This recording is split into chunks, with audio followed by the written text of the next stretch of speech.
পহেলগাঁও হামলায় এবার বদলা উপত্যকায় অল আউট অ্যাকশনে ভারত। জঙ্গিদের ঘরে ঢুকে অপারেশন সেনার, আর আদিল আসিফের পর আরো 2 জঙ্গির বাড়িতে হানা। পহেলগাঁও হামলায় জড়িত 2 জঙ্গির বাড়ি ধ্বংস। আরো একবার আপনাদের জানাই, জঙ্গিদের ঘরে ঢুকে অপারেশন সেনার, আদিল আসিফের পর আরো 2 জঙ্গির বাড়িতে হানা। আর বিস্তারিত বলবে আমাদের সঙ্গে রয়েছেন আমাদের প্রতিনিধি মৈত্রেয়ী। কি জানা যাচ্ছে? দেখো, গতকাল রাতে এর আগে আমরা দেখেছি যে 2 জন জঙ্গির বাড়িতে এবং তাদের বাড়িতে বাড়ি গুড়িয়ে দেওয়া হয়েছে, এবং এরপর পুলওয়ামা এবং কুলগাঁওতে আরো 2 জঙ্গির বাড়িতে অ্যাকশন করেছে ভারতীয় সেনাবাহিনী, এবং সেই বাড়ি কিন্তু ভেঙে গুড়িয়ে দেওয়া হয়েছে। এবং একই সঙ্গে আমরা যেটা জানতে পারছি যে ভ্যালি জুড়ে একাধিক জায়গায় যারা জঙ্গিদের সিম্পাথাইজার ছিল বা তাদের সাথে লিঙ্ক হিসেবে যুক্ত, তাদের একাধিক জায়গায় কিন্তু আটক করা হয়েছে সেনাবাহিনীর তরফ থেকে। ফলে গোটা কাশ্মীর ভ্যালি জুড়ে এই মুহূর্তে কিন্তু অ্যাকশন মোডে ভারতীয় সেনাবাহিনী। যেরকম প্রধানমন্ত্রী বলেছিলেন যে একেবারে তাদের এই জঙ্গিদেরকে খুঁজে বের করতে হবে এবং তাদের শির দ্বারা ভেঙে দিতে হবে। সেই জায়গাতেই তাদের যারা সিম্পাথাইজার, যারা এদের সাথে কোনোভাবে লিঙ্ক হিসেবে যুক্ত, এই জঙ্গিদেরকে সাপোর্ট করার জন্য তাদের সবাইকে ধরার প্রক্রিয়া শুরু করে দিয়েছে, এবং একই সঙ্গে জঙ্গিদের বাড়ি ভাঙার প্রক্রিয়াও কিন্তু শুরু হয়ে গিয়েছে ভ্যালি জুড়ে। বেশ, ধন্যবাদ।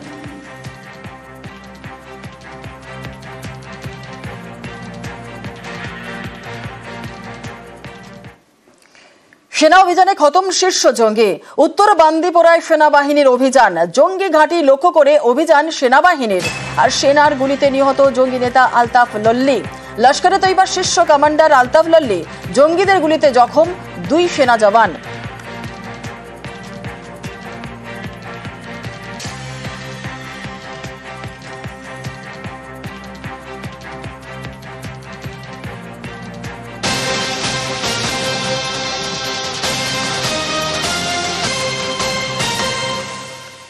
ভারতের পাল্টা মারে থরহরি পাকিস্তান। নাস্তানাবুদ হয়েও নাগারে উস্কানি পাকিস্তানের।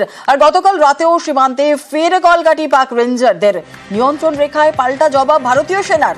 গুলির লড়াইয়ে শেষমেশ পিছু হটে পাক সেনা। ভারতের পাল্টা মারে থরহরি পাকিস্তান। নাস্তানাবুদ হয়েও নাগারে উস্কানি পাকিস্তানের। গতকাল রাতেও সীমান্তে ফের কলকাঠি পাক রেঞ্জারদের। নিয়ন্ত্রণ রেখায় পাল্টা জবাব ভারতীয় সেনার, আর গুলির লড়াইয়ে শেষমেশ পিছু হটে পাক সেনা।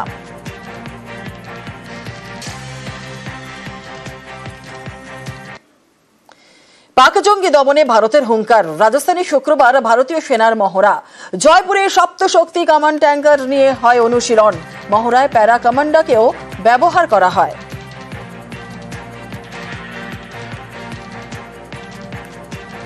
পাক জঙ্গি দমনে ভারতের হুঙ্কার। রাজস্থানে শুক্রবারই ভারতীয় সেনার হয় মহড়া। জয়পুরে সপ্তশক্তি কামান ট্যাঙ্কার নিয়ে অনুশীলন হয়। মহড়ায় প্যারা কমান্ডাকেও ব্যবহার করা হয়। 26 জন নিরীহ নাগরিককে খুন, তারপরেও লজ্জা নেই পাকিস্তানের। তাদের উপপ্রধানমন্ত্রীর মতে কাশ্মীরে হামলা চালানো জঙ্গিরা নাকি স্বাধীনতা সংগ্রামী।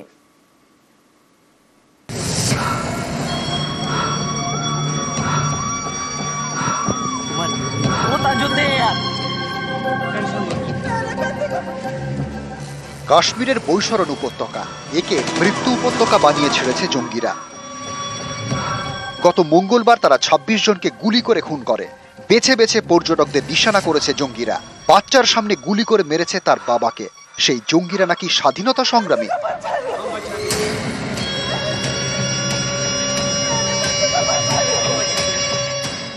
পাকিস্তানের উপপ্রধানমন্ত্রী এমনটাই মনে করেন।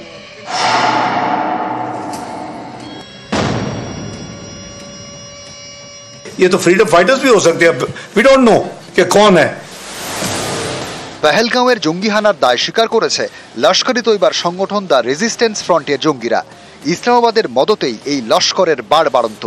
পাকিস্তানের মাটিতে যে সন্ত্রাসবাদের কারখানা চলে তার তথ্য প্রমাণ রয়েছে ভারতের হাতে। তারপরেও পাকিস্তানের লজ্জা নেই।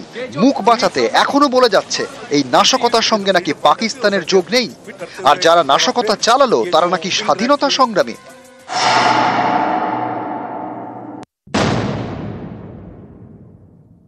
ये तो फ्रीडम फाइटर्स भी हो सकते हैं, वी डोंट नो कि कौन है। तो हमने बिल्कुल ऑनेस्टी के साथ स्टेटमेंट दी थी, लेकिन उन्होंने अपनी फेलियर को उसका हवाला करते हुए पाकिस्तान की तरफ ये मामले को उसकी तरफ इशारा करने की कोशिश की है। সীমান্ত পেরিয়ে এসে কাশ্মীরে হামলা, পর্যটকদের খুন, দেশ জুড়ে ক্ষোভ, সবাই এখন বিচার চাইছে বদলা। এই পরিস্থিতিতে কাশ্মীরে চলে গিয়েছেন ভারতের সেনাপ্রধান উপেন্দ্র দ্বিবেদী। সেখানে সেনা কর্তাদের সঙ্গে তিনি বৈঠক করেন। জঙ্গিদের খোঁজে কোমর বেঁধে ময়দানে নেমেছেন জওয়ানরা। কাশ্মীরের বিস্তীর্ণ এলাকায় চলছে যৌথ বাহিনী তল্লাশি। আকাশপথে নজরদারি চালাচ্ছে বায়ুসেনা। মঙ্গলবার যে পহেলগাঁওয়ে জঙ্গিরা তাণ্ডব চালায়, সেখানে শুক্রবার ভারতীয় যুদ্ধ বিমানের গর্জন।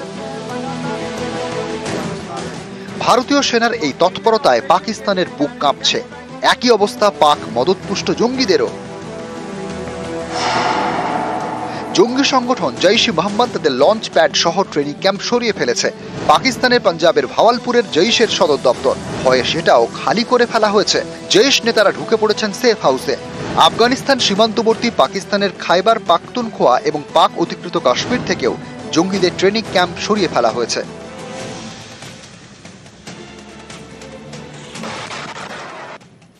ভারত অহিংসায় বিশ্বাসী, নিজে থেকে কখনো কারোর উপর হামলা চালায় না, কিন্তু কেউ হামলা করলে তাকে যোগ্য জবাব দিতেও ছাড়ে না, একথা হাড়ে হাড়ে জানে পাকিস্তান। 2019 সালে 14 ফেব্রুয়ারি পুলওয়ামায় সিআরপিএফ কনভয় উড়িয়ে দেয় জঙ্গিরা, প্রাণ যায় 46 জন জওয়ানের। এর বদলা নিতে 26 ফেব্রুয়ারি বালাকোটে এয়ার স্ট্রাইক করে ভারতীয় সেনা। 2016 সালের 18 সেপ্টেম্বর উড়ির সেনা ছাউনিতে হামলা চালায় জঙ্গিরা, 19 জওয়ানের প্রাণ যায়। এর বদলা নিতে সে বছরেরই 29 সেপ্টেম্বর সার্জিক্যাল স্ট্রাইক। জঙ্গিদের ঘরে ঢুকে তাদের খতম করা হয়। এবার পহেলগাঁও নিয়েও অ্যাকশনে ইন্ডিয়া।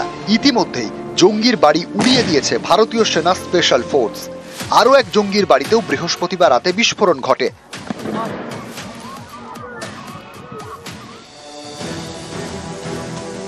এসব দেখে পাকিস্তান চাপে, তাই কখনো বলছে কাশ্মীরে নাশকতার সঙ্গে তাদের নাম জড়ানো ঠিক হচ্ছে না, কখনো আবার বলছে পহেলগাঁওয়ে যে জঙ্গিরা একের পর এক খুন করলো তারা নাকি স্বাধীনতা সংগ্রামী। নিউজ 18 বাংলা। পুলিশের মধ্যে সমন্বয়ের অভাব, আর যা প্রকট হয়ে গেল বাগুইহাটির ট্রলি সুটকেসে দেহ উদ্ধারের ঘটনায়। বাগুইহাটিতে দেহ উদ্ধার, আর সেই দিনই বারাসতে খুনিকে গ্রেপ্তার মুর্শিদাবাদ পুলিশের। কিন্তু সেখানকার পুলিশ বুঝতেই পারেনি যাকে ধরা হয়েছে সে খুন করেছে। মুর্শিদাবাদের পুলিশ ধরে অপহরণের অভিযোগে। পুলিশের জালে অপরাধী, কিন্তু পুলিশ বুঝতেই পারেনি সে খুনে অভিযুক্ত। তাকে পুলিশ ধরে অপহরণে। এই ঘটনায় স্পষ্ট করে দিয়েছে পুলিশের মধ্যে সমন্বয়ের অভাব কতটা। ঘটনার সূত্রপাত মঙ্গলবার সকালে বাগুইহাটির দেশবন্ধু নগরে রাস্তার ড্রেনে ট্রলি সুটকেসে উদ্ধার হয় এক মহিলার দেহ। সেই রাতেই বারাসাত থেকে গ্রেপ্তার করা হয় যে মহিলার দেহ উদ্ধার হয়েছে তার প্রেমিক কৌশিক প্রামাণিককে, তবে খুনের অভিযোগে নয়। মুর্শিদাবাদের নবগ্রাম থানার পুলিশ কৌশিককে গ্রেপ্তার করে অপহরণের অভিযোগে। কৌশিকী যে খুনের ঘটনায় অভিযুক্ত সেটা জানতেই পারেনি মুর্শিদাবাদ পুলিশ। এর থেকে প্রকট হয়েছে পুলিশের মধ্যে সমন্বয়ের অভাব। দুদিন পরে বৃহস্পতিবার সবকিছু স্পষ্ট হয়। বাগুইহাটি থানার পুলিশ তদন্তে জানতে পারে ট্রলি সুটকেসে যার দেহ উদ্ধার হয়েছে সেই মহিলার নাম রিয়া ধর। 2 সন্তান, স্বামী নিয়ে থাকতেন মুর্শিদাবাদের নবগ্রামে। ফেসবুকে 3 মাস আগে আলাপ কৌশিক প্রামাণিকের সঙ্গে। বারাসতের বাসিন্দা কৌশিকের সঙ্গে প্রেমের সম্পর্ক তৈরি হয়। কিছুদিন আগে নবগ্রামের বাড়ি থেকে হঠাৎ নিখোঁজ রিয়া। নবগ্রাম থানায় মিসিং ডায়েরি করেন রিয়ার স্বামী। অভিযোগ, এই নিয়ে পুলিশ প্রথম গুরুত্বই দেয়নি।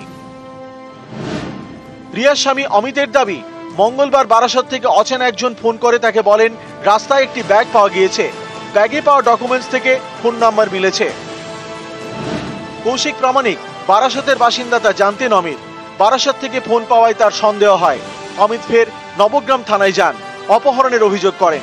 সেই অভিযোগের ভিত্তিতে মঙ্গলবার রাতে বারাসত থেকে কৌশিককে গ্রেপ্তার করে নবগ্রাম থানার পুলিশ। সেই দিনই সকালে বাগুইহাটিতে ট্রলি সুটকেসে দেহ উদ্ধার হয়। পুলিশের হাতে আসে সিসি ক্যামেরা ফুটেজ। সেখানে কৌশিককে একটি ট্রলি হাতে দেখা যায়। এরপর কৌশিকের বারাসতের ফ্ল্যাটের হদিশ পায় বাগুইহাটি থানার পুলিশ। বৃহস্পতিবার সেখানে তল্লাশি চালায়। তদন্তকারীরা জানতে পারেন 10 থেকে 12 দিন আগে বারাসতের ফ্ল্যাটে একসঙ্গে থাকছিলেন কৌশিক, রিয়া। টাকা গয়না নিয়ে মুর্শিদাবাদের বাড়ি ছেড়ে বারাসাতের এই ফ্ল্যাটে ওঠেন রিয়া। কৌশিককে বিয়ের জন্য তিনি চাপ দেন, যাতে রাজি হননি কৌশিক। এর জেরেই খুন বলে সন্দেহ পুলিশের। এখানেই শেষ নয়, রিয়ার সব গয়না টাকা কৌশিক হাতিয়ে নেয়। এরপর দেহ লোপাটের চেষ্টা। ট্রলি সুটকেসে দেহ ভরে নেয় কৌশিক, তারপর চলে যায় বাগুইআটি। কারণ বাগুইআটিতে এক সময় ভাড়া থাকতো কৌশিক। পরিচিত জায়গা হয় বাগুইআটির নর্দমায় দেহ ফেলে। এইসব জানতে পেরে কৌশিকের খোঁজ শুরু করে বাগুইআটি থানা। বৃহস্পতিবার তারা জানতে পারে কৌশিককে মঙ্গলবার রাতেই গ্রেপ্তার করেছে মুর্শিদাবাদের নবগ্রাম থানার পুলিশ। তবে খুনের অভিযোগে নয়, অপহরণের অভিযোগে। এতে প্রকট পুলিশের মধ্যে সমন্বয়ের অভাব কতটা। নিউজ 18 বাংলা।